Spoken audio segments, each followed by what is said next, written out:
দাদু, বাবাকে এত করে বারণ করছি, তাও বাবা আজকে মদ খেয়ে চলে গেছে। তুমি কিছু বলো বাবাকে। তাই তো দাদু ভাই, তোমার বাবাকে আমিও বারণ করছি, কিন্তু তোমার বাবা শুনছেই না। তা আজকে বাড়ি আসুক, তারপর দেখছি। ঠিক আছে দাদু, তাহলে বাবা এলে বাবা কিছু বলিও, আমি পড়াশোনা করি গা।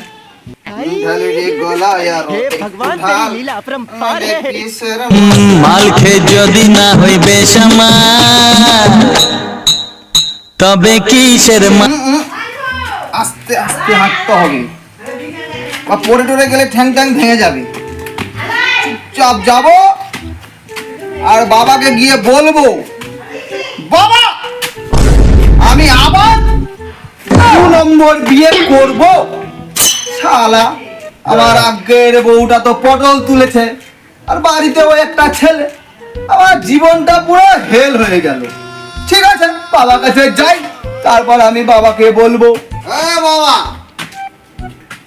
তুমি কি চোখে দেখতে পাও না আমার আগের বউটা মরে গেল, আর ওই বাড়িতে একটা ছোট্ট ছেলে, তাকে কি করে মানুষ করব? দাও তুমি আমার আরেকটা বিয়ে দিয়ে দাও, তাহলে সারা আমি সব তছনছ করে দেবো। হাই রে, তোর কি একটু লজ্জা নেই? তোর মদ খাওয়ার কারণে আগের বউটা মারা গেল, তাও তোর একটু হায়া লজ্জা নেই? লজ্জা? কিসব লজ্জা? কোনো লজ্জা নেই আমার। তুমি যতদিন না পর্যন্ত আমার আবার বিয়ে দেবে, ততদিন পর্যন্ত আমি মদ খাওয়া ছাড়বো না।